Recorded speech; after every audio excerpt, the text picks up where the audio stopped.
Listo.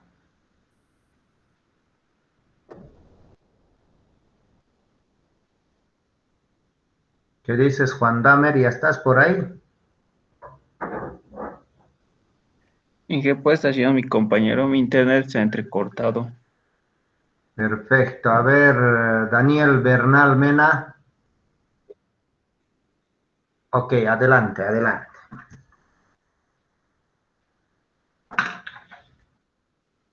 Sí, sí, estás compartiendo. Ok, perfecto.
Dije, ¿podría continuar?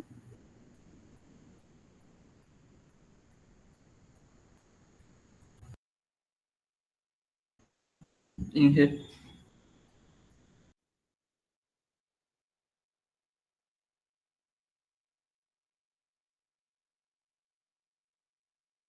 ¿Cuál es tu apellido del que ha presentado? Perdón. Bernal. Bernal. Ok, a ver dónde está Bernal. Bernal con B a la vía. B grande. Bernal, Mena, Juan, Daniel. Tiene 5 puntos, ¿ya? ¿Puedo continuar con mi presentación yo? Adelante, muchachos. A ver, ya está el que tenía que presentar, el anterior. Ese es, dale, adelante.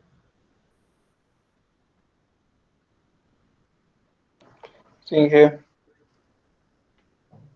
Dale, adelante, adelante. Inge, mi compañero Yolden.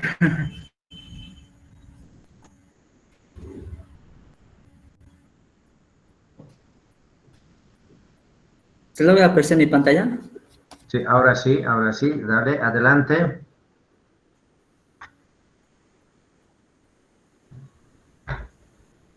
Y ya, bueno, continuando con la explicación.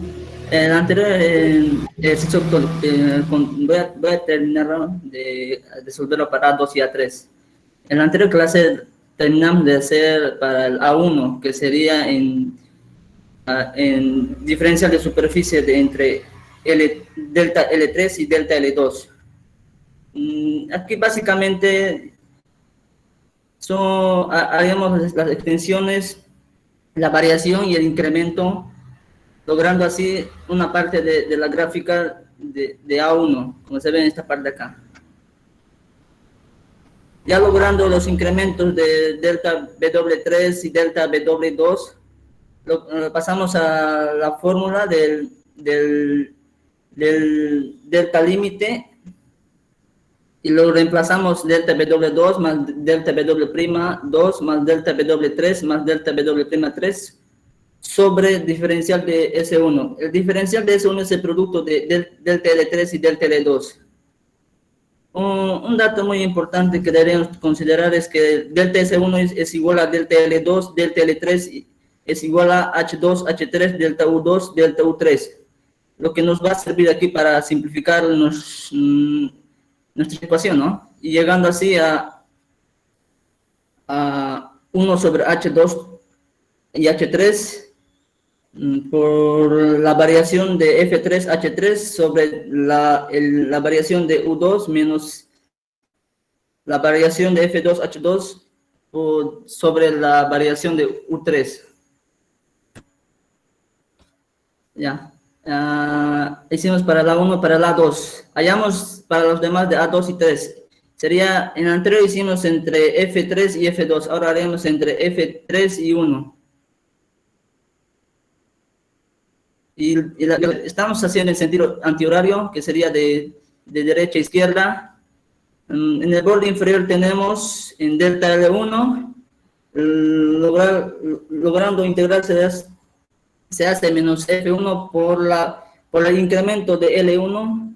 En el borde superior es la integral de F1 por el incremento de L1 más la variación de F1 por delta L1 sobre la variación de U3 por el incremento en U3. Ese sería el incremento de aquí arriba. Hacemos igual para el borde derecho y para el borde izquierdo, logrando así sacar el delta W3 y delta W'3. Reemplazamos en la ecuación con delta S2. Aquí delta S2 estamos trabajando con delta S2 estamos trabajando con L3 y delta L1. Lo cual es H3, H1, delta U3, delta U1. Simplificamos, logramos tener A2, 1 sobre H3 por H1 por la variación de F1, H1 por la variación de U3 menos la variación de F3 por H3 sobre la variación de U1. Ahora en F1 y en F3, sería en este y acá.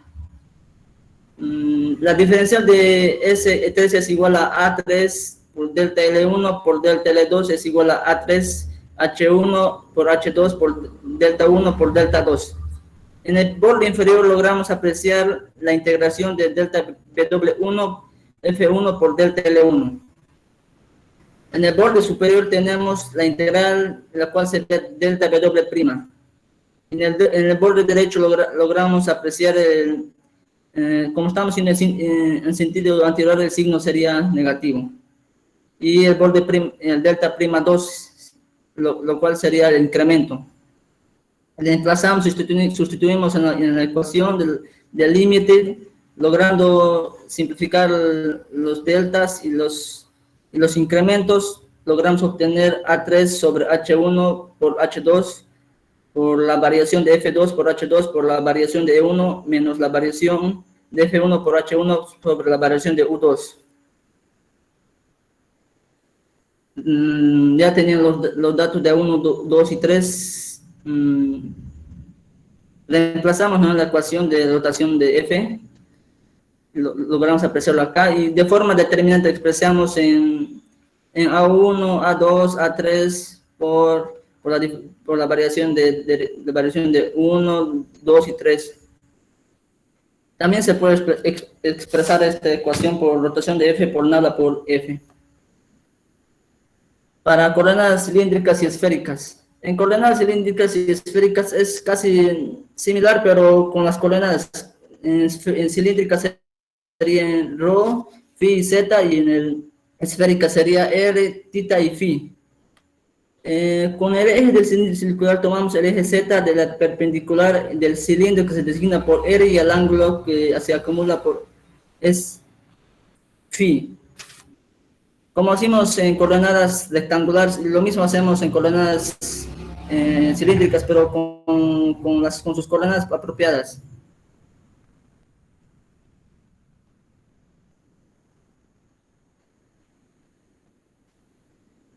Eso no va a ser Inge. Perfecto. Buen día, Joel, ¿no? Perfecto. Sí, ahora el siguiente, a ver, ¿quién está? Yo, Inge, ¿se logra ver? Ok, ahora sí, dale, adelante. Bueno, Inge, sobre la demostración de la rotacional, el 1 ya lo podíamos demostrar, ya está demostrado en el libro, y nosotros vamos a demostrar el 2, es límite, integración cerrada por dl sobre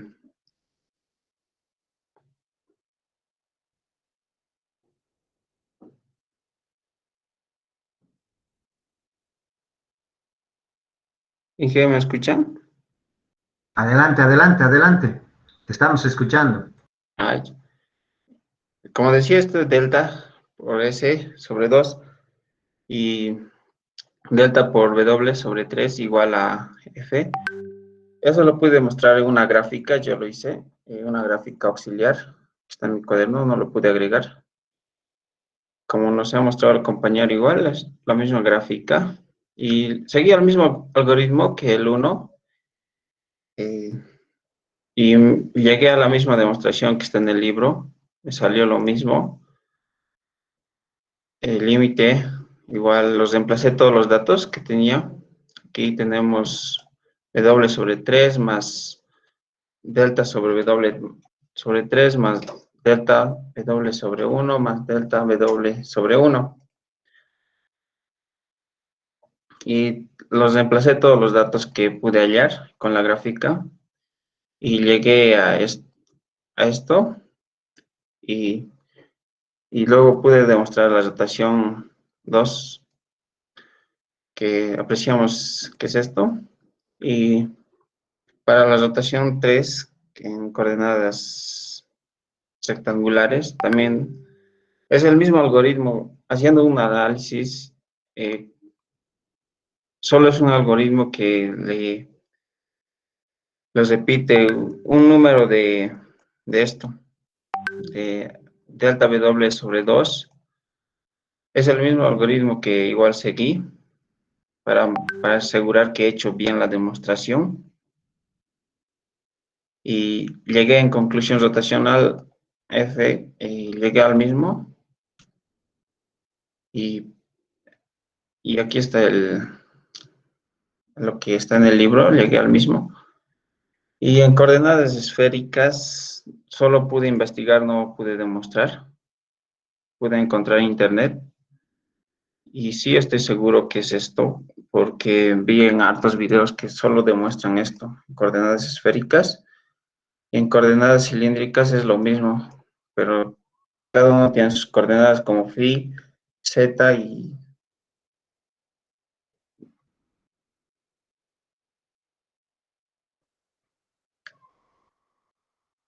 y eso es todo, Inge. No, de las coordenadas no pude demostrar que no pude entenderlo muy bien.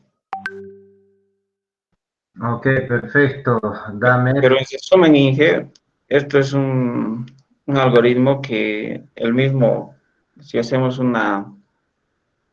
el gráfico, es un algoritmo nomás de la demostración de rotacional F, de la 2 y de la 3. Es para asegurar ese algoritmo y es seguro, aumentando un número de la uno. Por ejemplo, de aquí la 3 aumentamos, de la 3 sigue la uno porque estamos trabajando con uno, 2 y 3. Eso hice un análisis, Inge, y es seguro. De la 2 la 3 y sí me salió un algoritmo perfecto. Ok, gracias. Por último, le tomamos a David Saúl, por favor, adelante. Está bien, Inge. Lo voy a presentar, me confirma, por favor. Ok,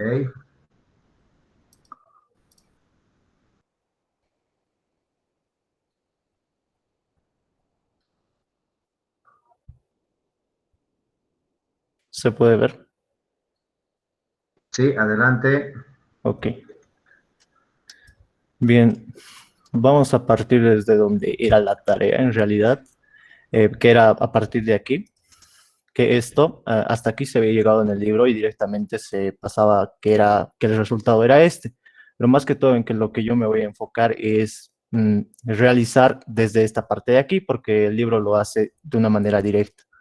En realidad, aquí lo único que hay que hacer es realizar las operaciones algebraicas y vamos a obtener que la variación de L2 con F2 más la variación de L3 con F3 menos la variación de L3 con F3 y menos la variación de L2 con F2 se van a simplificar.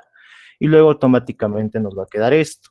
Ahora, ¿de qué manera se puede realizar esto? Hay que utilizar esta variación que aquí podemos reemplazar el delta L3 por H3 por la variación de U3 y lo mismo sería en el caso de delta L2, que sería H2 por la variación, sería H2 por la variación de U2. Una vez efectuando esto, se va a reemplazar acá, como se puede ver aquí, aquí lo he hecho paso por paso, he distribuido el denominador que tenemos acá, los delta U3 y el delta U2, los he distribuido a cada uno de estos operadores de acá. Luego, como se puede apreciar, esta derivada depende de U2, por tanto, la variación de U3 se puede sacar, y eso es lo que se ha realizado acá y se ha simplificado. Lo mismo con esto, y automáticamente nos queda esta expresión. Y evaluando el límite nos quedaría esto. Pero más que todo, el objetivo que se nos planteó era calcular el rotacional en A2 y el rotacional en A3, que no es diferente de este proceso. En realidad se sigue el mismo procedimiento, solo que con la ligera variación que el aporte que realiza la integral de línea cerrada de cualquier del campo F, en este caso, va a ser diferente. Por ejemplo, en este caso, la gráfica correspondería al plano que está entre U1 y U3, y los deltas se obtienen de la siguiente manera. El delta W1 va a ser igual a menos la variación de la longitud de L1 por F1, el delta W1', que sería este de acá, que en este caso, esta sería una curva. Una curva, son curvas que estamos tratando de representar más que todo en coordenadas. mmm, en el otro sistema de coordenadas, que es muy diferente al que usamos usualmente. Entonces se obtiene esta expresión. Lo mismo para la variación de W3 y W3'. Haciendo eso, literalmente se llega a la misma respuesta que ya han explicado mis demás compañeros. Lo mismo ocurriría en A3, solo que lo mismo, el aporte que puede realizar la integral, esta integral que se tiene aquí, respecto a la superficie S3, va a ser diferente, porque aquí se van a analizar tanto W1 como W2 en este plano, en el plano que está U1 y U2, y realizando las operaciones pertinentes se obtiene esto. Y reemplazando podemos llegar a esta conclusión. En realidad el proceso largo lo decidí hacer acá, que más que todo solo son operaciones algebraicas y evaluación de límites, que no lo voy a explicar porque es bastante largo, pero de ahí sale. Ahora, la otra parte de la tarea, aparte de expresar el rotacional en función de A1, A2 y A3, teníamos que expresar este determinante que ya lo hemos encontrado en clase, de coordenadas generalizadas a coordenadas cilíndricas y a coordenadas esféricas. En todo caso, aquí hay que enfatizar un poco en que en coordenadas generalizadas se tiene al vector A1, pero en coordenadas cilíndricas vamos a tener al vector A sub rho, en lugar de A2 vamos a tener A sub phi, en lugar de A sub 3 vamos a tener A sub z, y en coordenadas generalizadas H1, que pasa a coordenada cilíndrica, va a ser igual a 1, H2 va a ser igual a rho, H3 va a ser igual a 1, y el diferencial de U1 va a ser igual al diferencial de rho, el diferencial de U2 va a ser igual al diferencial de phi, el diferencial de U3 va a ser igual al diferencial de z. Una vez reemplazando todos estos valores, que sería más que todo la interpretación de el traspaso de coordenadas generalizadas a coordenadas cilíndricas, se obtendría este determinante, que esta sería más que todo la expresión en coordenadas cilíndricas, que no es más que reemplazar, si pueden apreciar aquí. Ahora, en coordenadas esféricas cambia un poco la cosa, porque ahí en lugar de tener que A1, a diferencia de esto que está sub rho, en coordenadas esféricas tenemos que es A sub r, A sub 2 es A sub tita, A sub 3 es A sub pi, H1 es igual a 1, H2 es igual a R y H3 es igual a R por el seno de teta, y el diferencial de U1 es igual al diferencial de R, el diferencial de U2 es igual al diferencial de teta, el diferencial de U3 es igual al diferencial de phi. Entonces, haciendo estos reemplazos, se obtiene el determinante, la expresión del rotacional en forma de determinante en coordenadas esféricas. Eso sería todo por mi parte, Inge. Gracias. Gracias, David Saúl. David Saúl tiene 7 puntos por si acaso, el resto 5 puntos, ¿ya? Un poco lo he expresado más directo, ¿no? Ok, muchachos, gracias a todos los que han presentado. La idea es que vayan haciendo el seguimiento, ¿no? Que estén, como se dice, enchufados en el libro, ¿ya? Entonces no hay que perder el hilo para que clase que pase estén entendiendo lo que se quiere, o lo que se pretende enseñar. ¿Perfecto? Entonces yo les voy a presentar a ver dónde habíamos quedado. Aquí. Bueno, con todo lo que han explicado sus compañeros, vamos a echar una breve repasada para que se consolide estos conceptos. ¿Perfecto? Ok. Entonces, lo que quiero que tengan bien claro es el concepto del rotacional de un campo vectorial. Entonces, ¿qué habíamos definido? Habíamos dicho que había una propiedad del gradiente de una función escalar, la integral del gradiente de una función escalar, punto dl a través de un camino cesado, era igual a 0. Eso pasaba en el gradiente de campos escalares. Pero dice que en muchas funciones vectoriales, cuando esta función es vectorial, eso no pasa, ¿no? Entonces, muchas funciones vectoriales no tenían esa propiedad conservativa. ¿Ok? Un ejemplo, por ejemplo, nos dice que es el campo magnético que obedece a la ley de Ampère. Se dice que los campos no conservativos poseen circulación alrededor de trayectorias cesadas de integración. Hay que reiterar esto, ¿no? Se dice que los campos no conservativos, estamos hablando de esa propiedad, poseen una circulación alrededor de una trayectoria de integración. Entonces, como han visto, sus compañeros han integrado a través de una trayectoria cesada. Si bien no es circular, pero sí han integrado a través de un, podríamos llamarles rectángulo, ¿no? Como ha sido en coordenadas generalizadas, los ejes no precisamente tienen que ser rectas, sino curvas, ¿ok? Entonces, siempre que se toma la integración cesada de línea de un campo, dice, alrededor de un camino cesado pequeño, que tiende a desvanecerse y que el resultado se expresa como una relación al área pequeña encesada. Esa circulación por área unitaria se expresa como un vector conocido como el rotacional del campo en la vecindad del punto. ¿Ok? Entonces, si no cumple esa propiedad que habíamos dicho, que era de conservativo, entonces en muchas funciones vectoriales no tiene esa propiedad conservativa. Por lo tanto, se dice que estos campos no conservativos poseen una circulación alrededor de una trayectoria cesada de integración. Ya sabemos de qué trayectoria cesada de integración estamos hablando. ¿Ok? Entonces, esa circulación por unidad de área se expresa, dice, como un vector conocido por el rotacional del campo en la vecindad del punto. ¿Ok? Entonces, habíamos un poquito ejemplificado con esto, ¿no?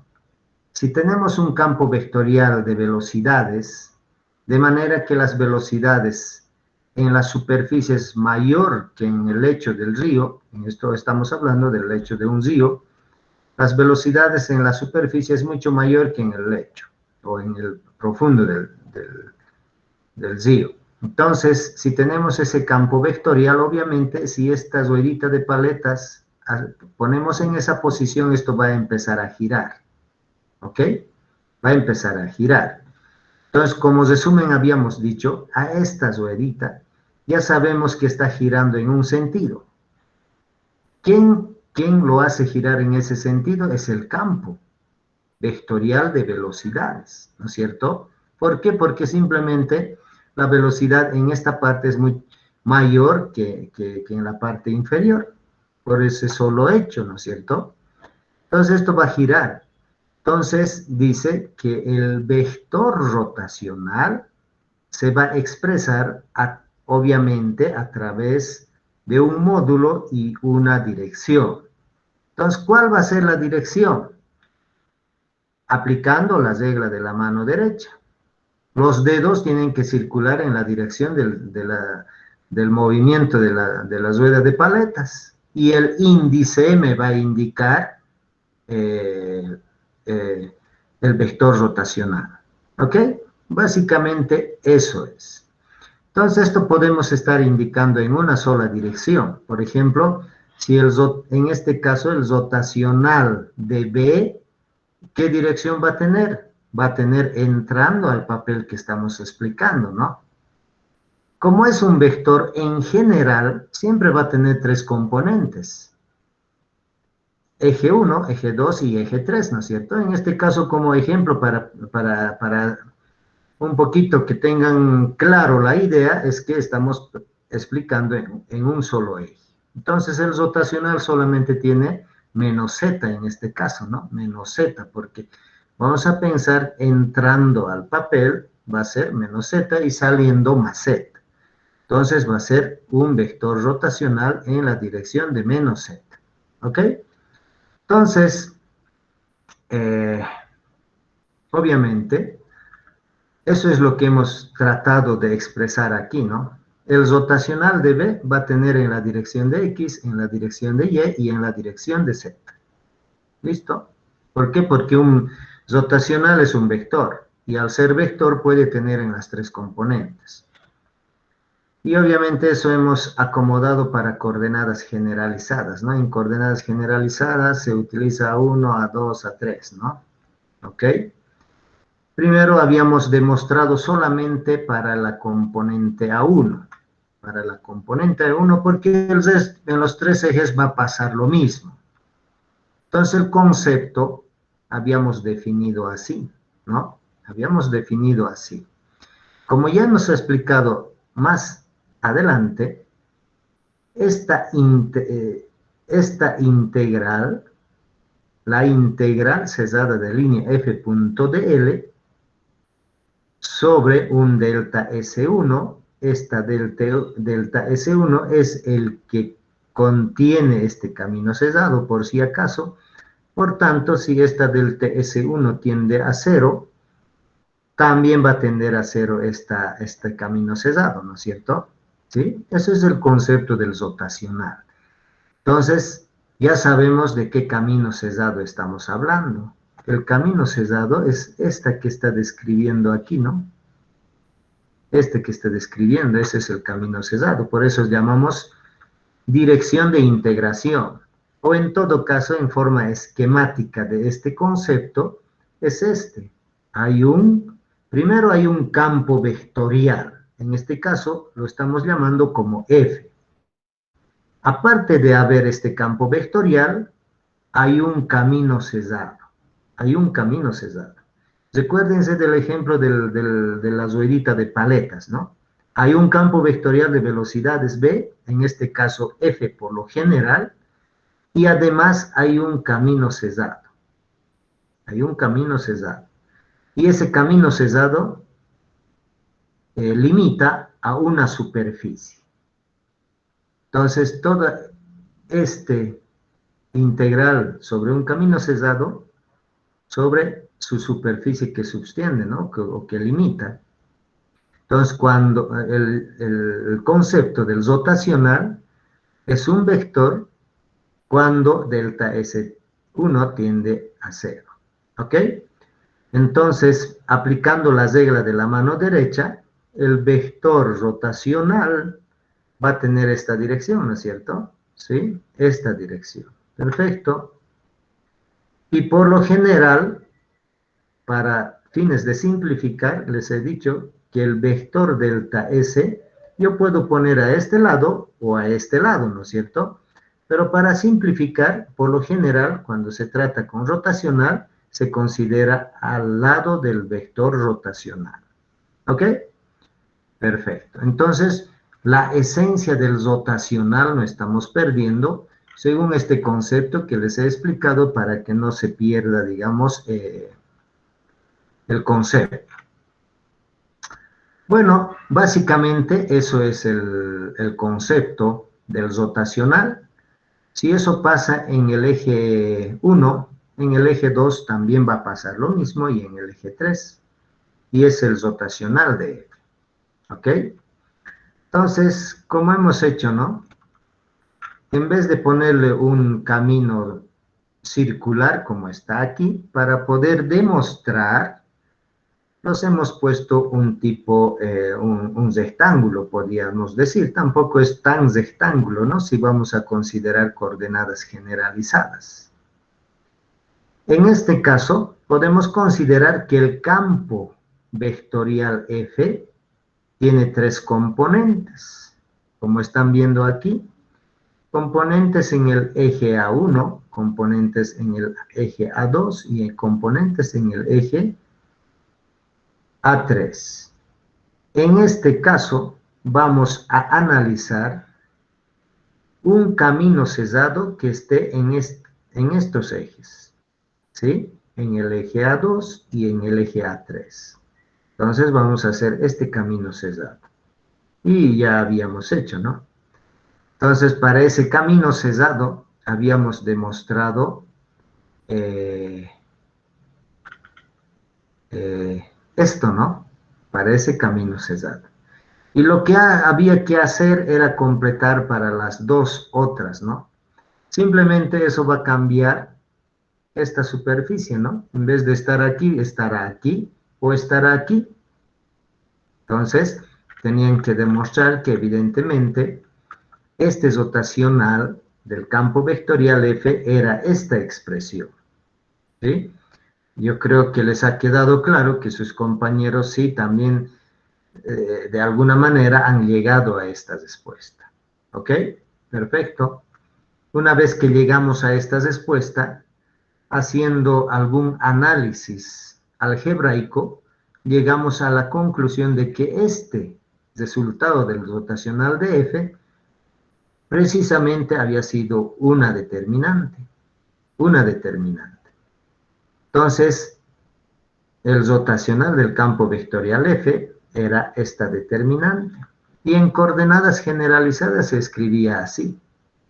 A partir de estas coordenadas generalizadas, como un poquito más claro ha sido uno de sus compañeros, David Saúl, donde simplemente para cada sistema de coordenadas se adecuan H1, H2, H3 y U1, U2, U3, ¿no?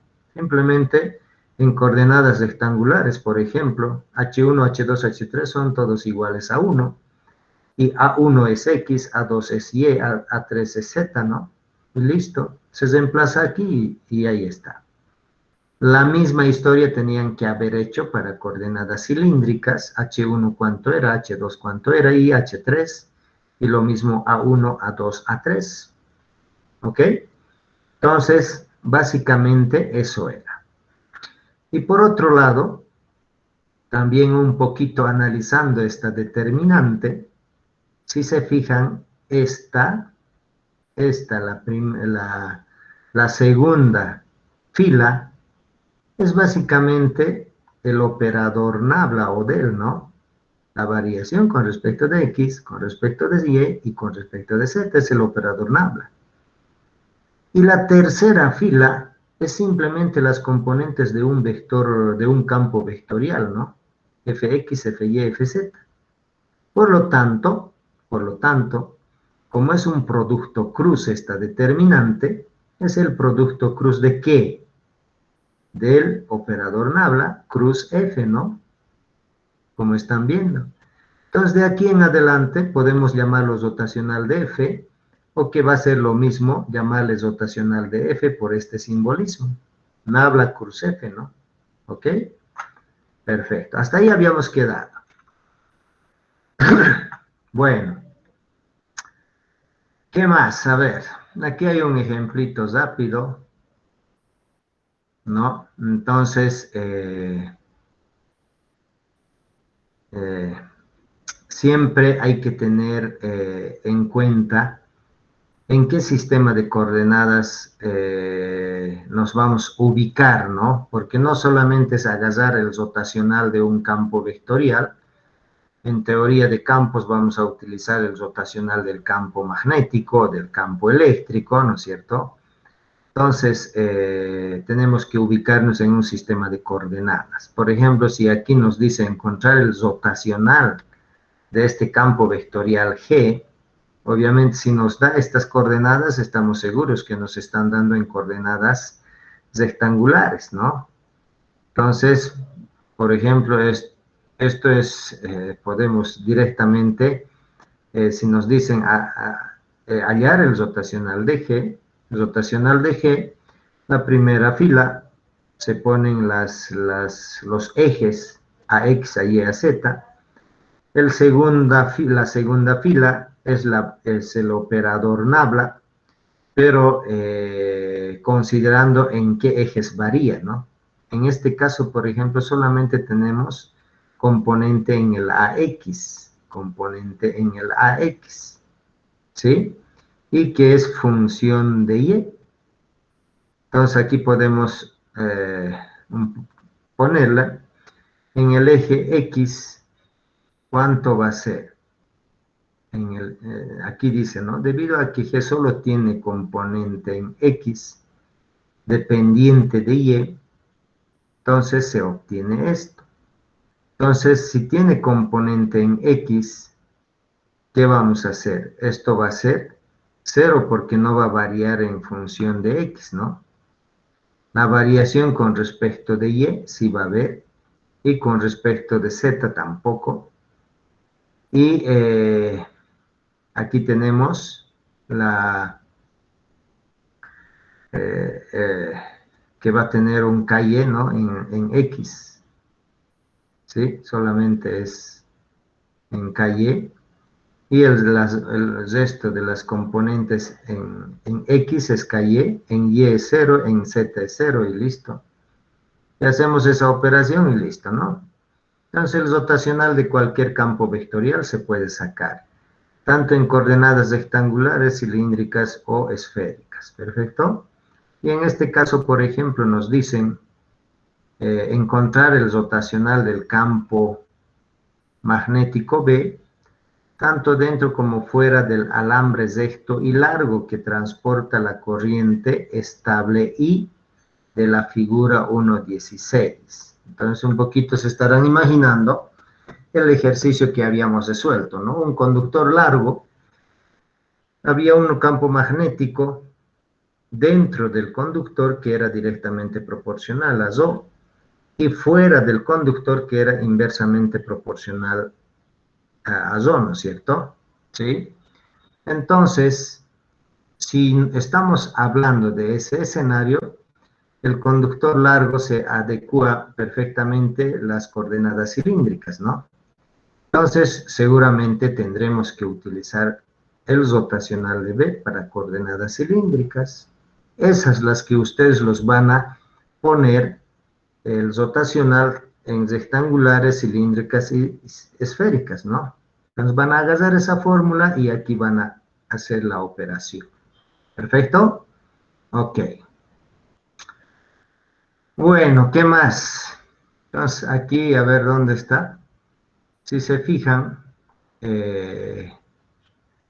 obviamente, la formulita tuviéramos que fijarnos tanto fuera como en el interior del conductor, ¿no? No sé en qué página está. A ver, espérense un ratito.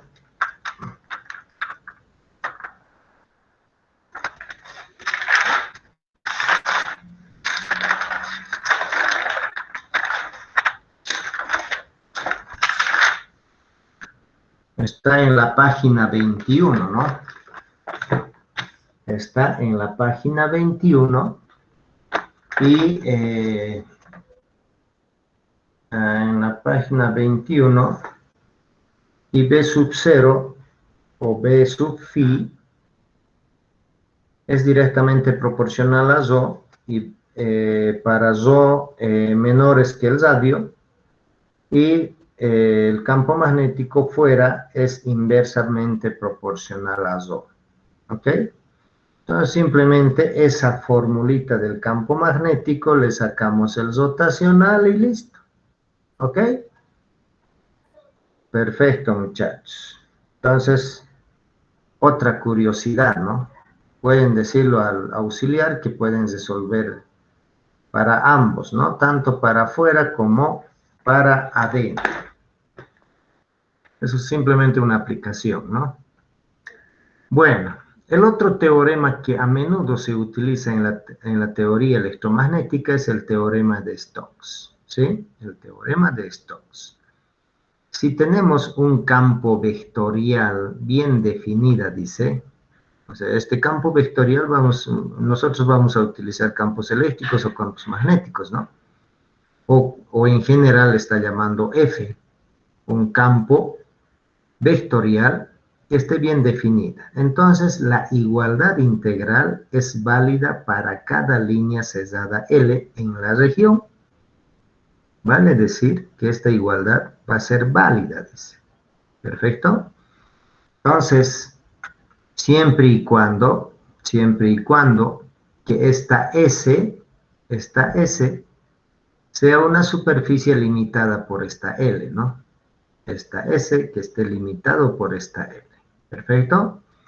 Entonces, esa es la igualdad, dice. Entonces, esa identidad integral es válida para cada línea cesada en la región. Entonces, es muy importante este teorema de Stokes. Es muy importante. Entonces, simplemente demostramos, pues, ¿no? Si es así o no es así. Entonces, para su demostración, supongamos que S arbitraria, o cualquier S, por si acaso aquí hay que considerar que es una S abierta, ¿no? No nos está diciendo que es una superficie cesada, sino una S abierta. Arbitraria está subdividida en N o en un número N grande de elementos de superficie. Entonces, lo que vamos a hacer, agarrar esta superficie abierta y los vamos a dividir en diferenciales de superficie. Entonces van a ser hartos diferenciales, ¿no? ¿Ok? Un montón de diferenciales que la suma o la integral me va a dar toda la superficie, ¿no? ¿Sí? Ok. Como dice aquí, para su demostración, supongamos que S arbitraria está subdividido en un número grande de elementos de superficie, de los cuales delta SI limita por LI. El delta SI está limitado por LI, ¿vale? Es decir, si yo tengo toda la superficie y toda la superficie estoy dividiendo en N diferenciales, voy a tener varios diferenciales, ¿no? Y cada diferencial de superficie va a tener un camino cesado y una superficie limitada por ese camino cesado, ¿no es cierto? Ok. Entonces, ¿qué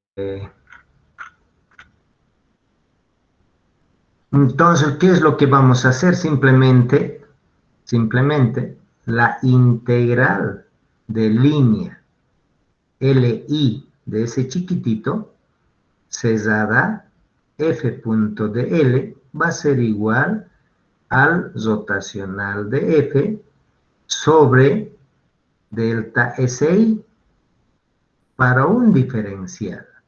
¿Ok? Para un diferencial. Entonces, este es el concepto, ¿no? Del rotacional. ¿Cuál era el concepto del rotacional? Simplemente era la integral cesada de línea f punto de L sobre delta SI, ¿no ve? Cuando tiende a 0. Entonces, en este caso, un poquito lo estamos acomodando y que estamos indicando que la integral de línea cesada de línea f punto de L es igual al rotacional de f punto delta SI. Entonces, lo que podemos hacer, agarrar esta ecuación, ¿y esto qué significa? Simplemente es un diferencial. Entonces, estamos hablando de un camino cesado, ¿sí? De un camino cesado. Entonces, para delta SI suficientemente pequeña, si se suma el lado izquierdo de 2,39 sobre todos los contornos LI cesados en la superficie S de la figura de 29A, entonces estos van a ser integral, una integral, otra integral, ¿no? Son integrales de línea. Pero si se fijan, cada integral tiene su adyacente, ¿no? La integral en esta parte va a ser en esta dirección y esta otra en otra dirección. Entonces, ambas se van a simplificar, porque hay que sumar todas las integrales, ¿no ven? Entonces, todos los adyacentes se van a simplificar y al final vamos a llegar solamente a integrar los bordes, ¿ok? Entonces, aquí, ¿qué dice? Todos los contornos LI cesados en la superficie S de la figura de los bordes comunes de los elementos adyacentes se cosen dos veces y en direcciones opuestas. Las integraciones alrededor de LI se van a cancelar en todas partes en S, excepto en el límite exterior, sumando el lado izquierdo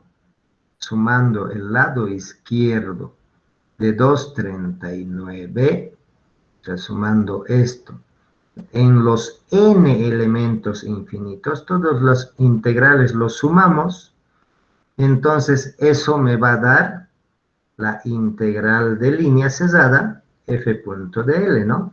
Entonces, simplemente lo que vamos a hacer es esta pequeña diferencia, lo vamos a sumar con esto, vamos a sumar con esto, vamos a sumar con esto. En ese proceso de suma es que todos los lados adyacentes se van a cancelar y al final solamente me va a aparecer la externa, ¿no? Las que no tienen adyacente. Y ese total simplemente va a ser esto, ¿no?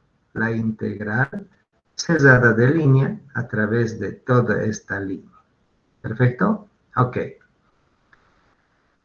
E igualando al lado derecho de 239, dice, a 239, sumando sobre los mismos elementos se tiene el resultado conforme n tiende a infinito, que es el teorema de Stokes. Entonces, si esto hemos demostrado que es la integral de línea cesada f de L, porque estamos sumando todos los pedacitos y al final vamos a llegar a esto nomás.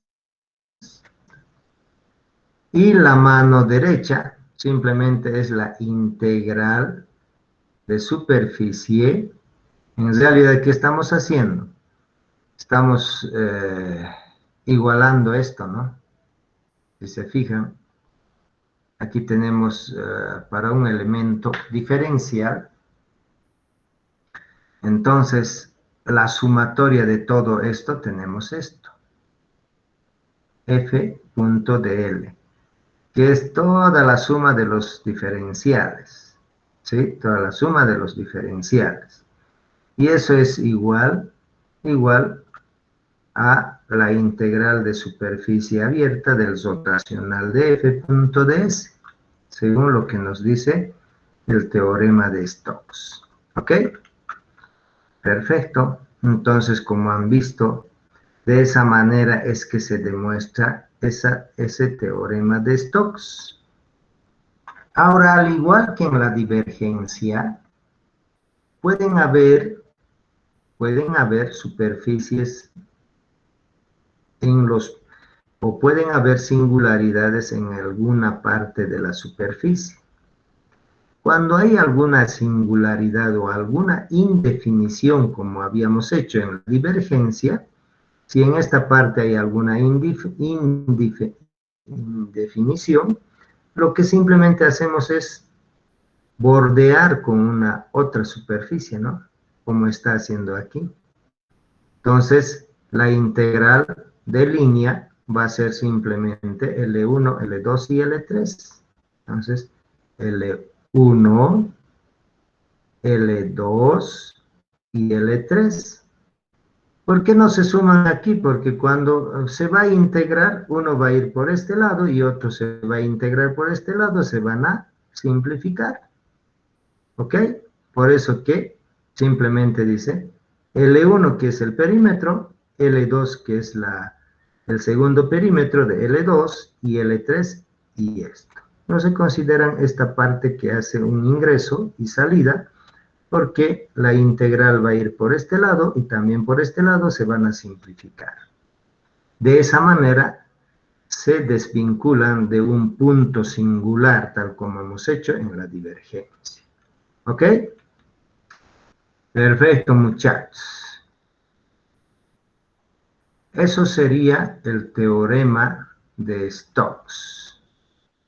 Entonces, la integral de superficie abierta del rotacional del campo vectorial f punto de S es igual a una integral de línea cesada del campo vectorial punto de L, ¿no? Obviamente ya hemos dicho que esta superficie tiene que estar limitada por este camino cesado, por este integral de línea. ¿Perfecto? Ok. Bueno, ¿qué más? Entonces aquí dice, como en el teorema de la divergencia, en 238, es necesario que f junto con sus primeras derivadas sea continua. Quiere decir que no hay singularidades, ¿no? En caso contrario, se excluyen las discontinuidades, tal como hemos explicado, ¿no? En caso contrario, se excluyen las discontinuidades o singularidades, destruyendo líneas cesadas, construyendo líneas cesadas alrededor de ellas, como en la figura 2.9b, ¿no? Entonces, aquí hay una indefinición, una singularidad, entonces simplemente bordeamos con una L, con un camino cesado y listo. Y lo propio en otra indefinición, ¿no es cierto? Entonces, el camino cesado será, pues, la suma de los tres, ¿no? Esto, más esto y más esto. ¿Ok? Perfecto. Entonces, construyendo líneas cesadas alrededor de ellas, como en la figura 2.9b, para hacer que S esté limitada por la línea cesada L, que va a ser la suma de las tres. El camino cesado va a ser la suma de las tres. Sin embargo, se recogen dos veces las franjas de conexión, cuyas anchuras tienden a cero, ¿no? Como se muestra, de manera que se cancelan sus contribuciones integrales. A estos puntos se está refiriendo, ¿no? Se va a integrar por un lado por este camino y al retornar va a poner en este sentido y se van a simplificar. Entonces, eso es lo que considera, ¿no? Entonces, sin embargo, se recogen dos veces las franjas de conexión, cuyas anchuras tienden a cero, como se muestra, de manera que se cancelan sus contribuciones integrales. Como de costumbre, el sentido positivo de las DS, de los diferenciales de superficie, debe concordar con el sentido de integración alrededor de L de acuerdo con la regla de la mano derecha. ¿Ok? Perfecto, muchachos. Entonces, eso es el teorema de Stokes. Entonces, una vez que hayamos hecho el teorema de Stokes, aquí hay un ejercicio, ¿no? Yo quisiera que lo resuelvan, aunque sea con el auxiliar. No sé si están pasando con el auxiliar, muchachos. ¿Qué dicen? ¿Están pasando o no con el auxiliar? Sí, ¿Qué dice? Sí, ¿no? ¿Qué dice Adrián Moscoso Tolava? ¿Estás pasando con el auxiliar o no? Adrián. Adrián está en otro planeta. ¿Qué dices, Denilson Martínez? Sí, sí estamos pasando por esto. Entonces, para que sea más productivo con el auxiliar, traten de hacerlo, resolver todos los ejercicios planteados y no planteados en el texto, ¿ya? Para no estar utilizando otros textos, porque un poco cambia el enfoque, ¿no? De una bibliografía con otra bibliografía. Entonces, sería bueno que todos los pequeños ejercicios que existen en el libro en su totalidad lo puedan resolver. ¿Ok? Yo ya le he instruido de todas maneras que directamente se remita al texto para que no tengamos incoherencias cuando llegue el examen, ¿no? Muchas veces ha habido problemas de que me decían el auxiliar resolvió así y no sé. Entonces, eso pasó cuando ha utilizado otra bibliografía, obviamente, ¿no? El enfoque que tiene una bibliografía u otro, obviamente de alguna manera varía, pero el concepto es el mismo. Pero para que no se confundan es mejor remitirnos nomás a una bibliografía. Perfecto, muchachos. Entonces continuamos. Entonces vuelvo a reiterarles, recomendarles que lo hagan resolver los ejercicios que tienen, obviamente esta también. ¿Ya?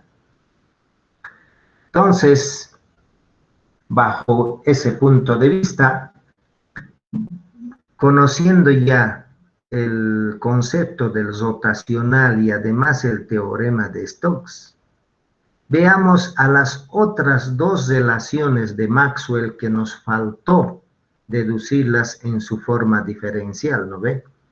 Primero hemos hecho para campos eléctricos, la ley de Gauss para campos eléctricos, ya sabemos en su forma diferencial.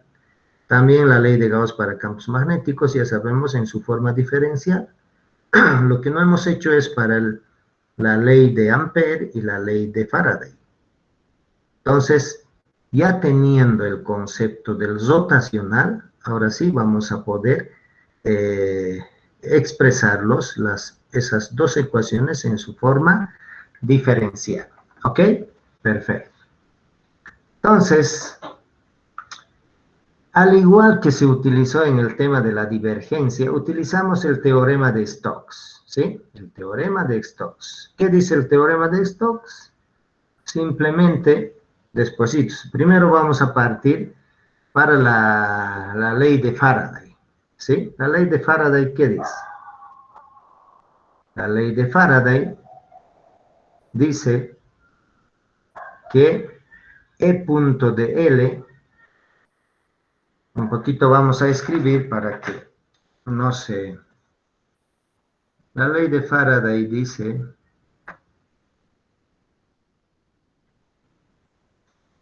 ¿qué dice la ley de Faraday? Simplemente es el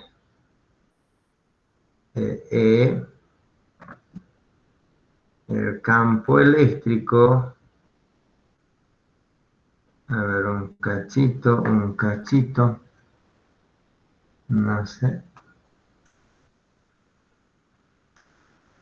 Para un poquito que se ubiquen, vamos a retroceder a las ecuaciones de Maxwell en su forma integral, ¿no? En su forma integral. Y en su forma integral, si se fijan, es esta, ¿sí? La ley de Faraday.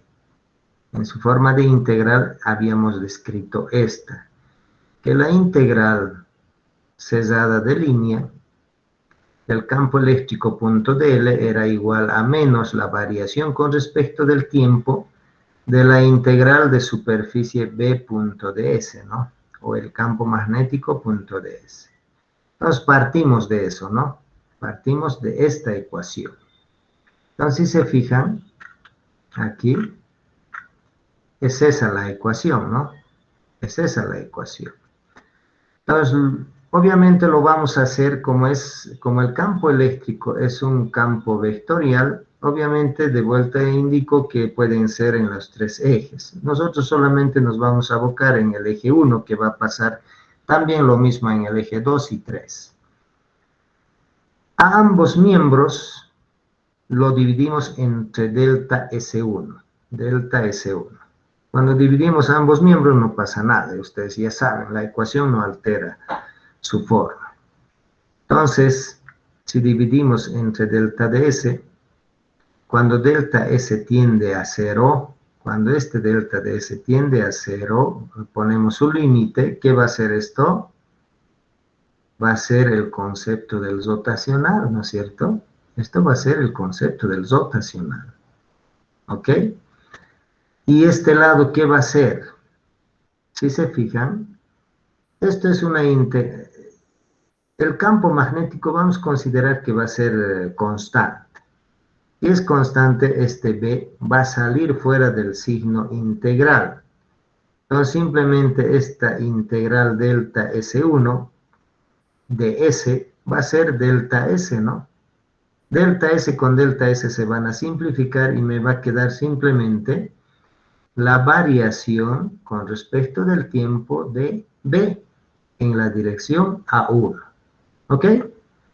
Entonces dice de 227, que es la definición del rotacional, que es esta, ¿no?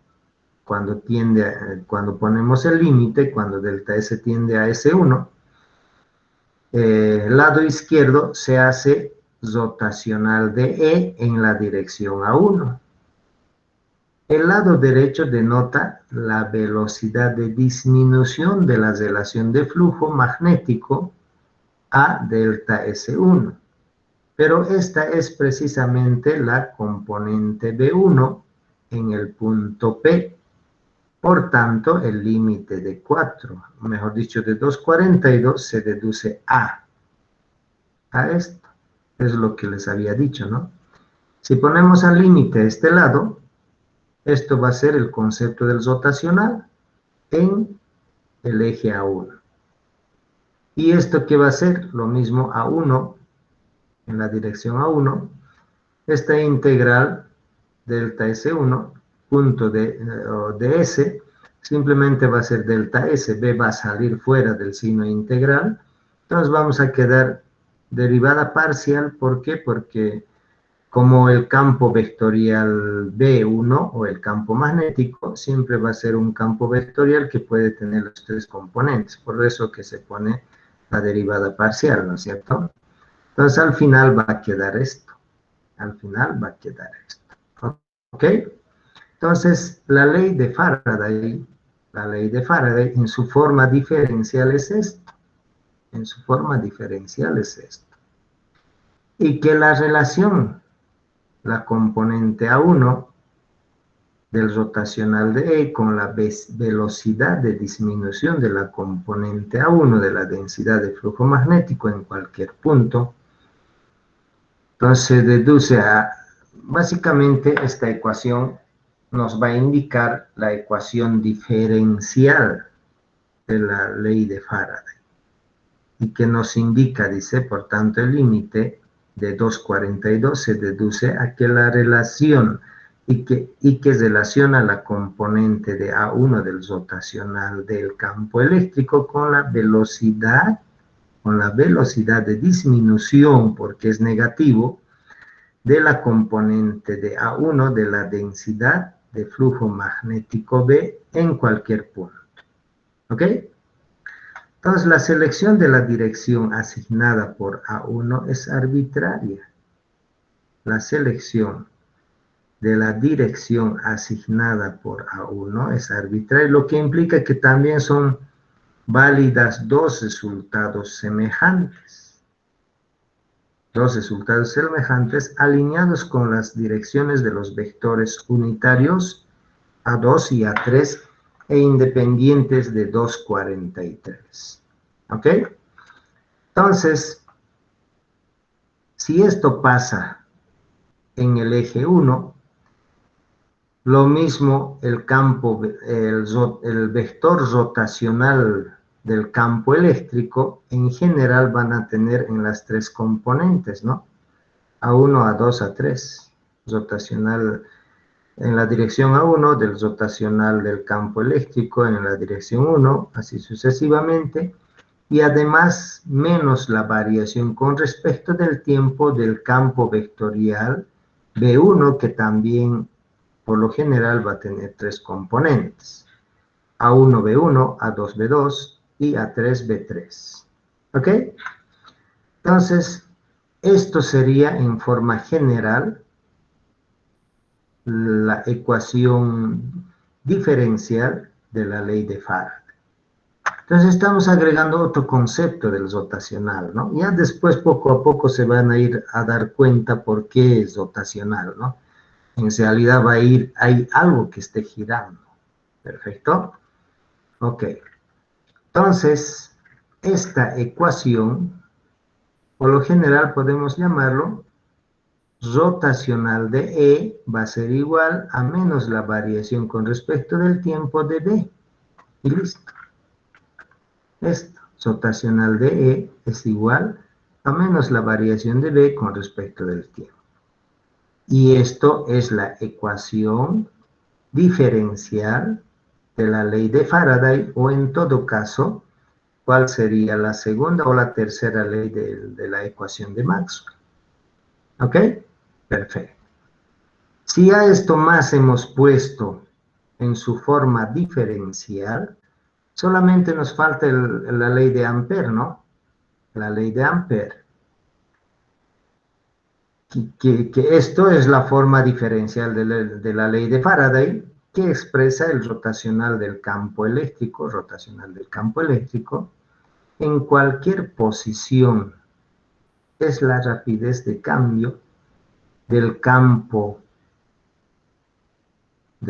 magnético, lo que implica que la presencia de un campo magnético variable en el tiempo es responsable de que surja un campo eléctrico inducido variable en el tiempo en la misma región. ¿Ok?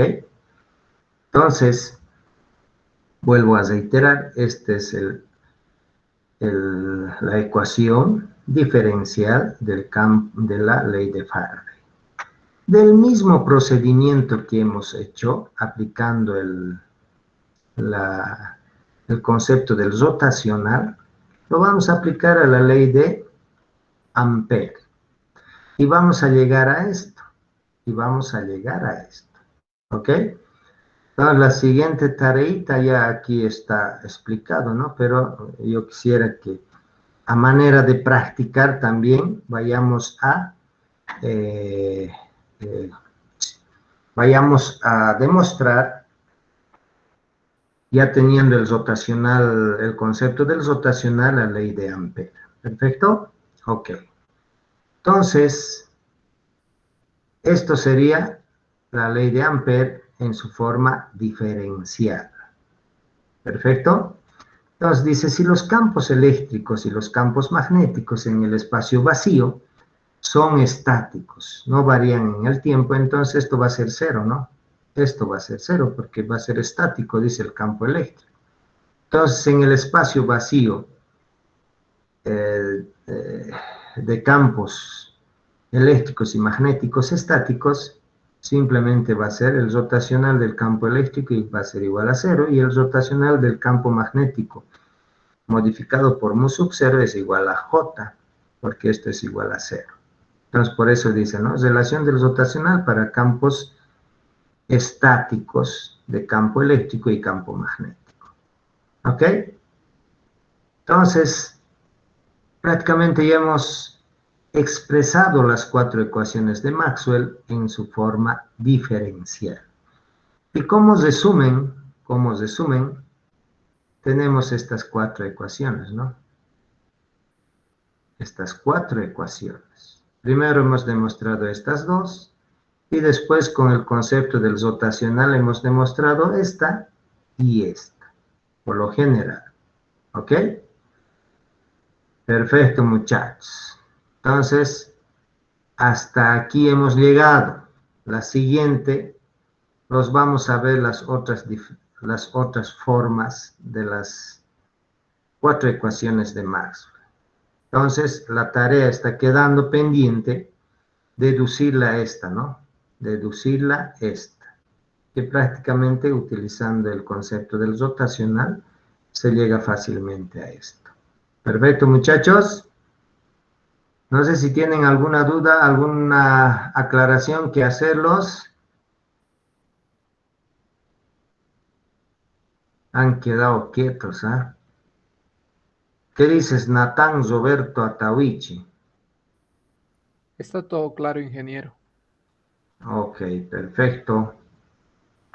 Entonces, sí, dime, ¿alguien quería decir algo, muchachos? Bueno, ¿qué dices? Sarela Nelsi Rojas Alarcón, ¿has entendido o no?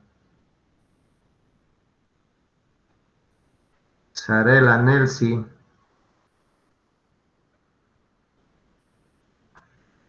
Bueno, hay algunos que no están, parece, en clase, ¿no?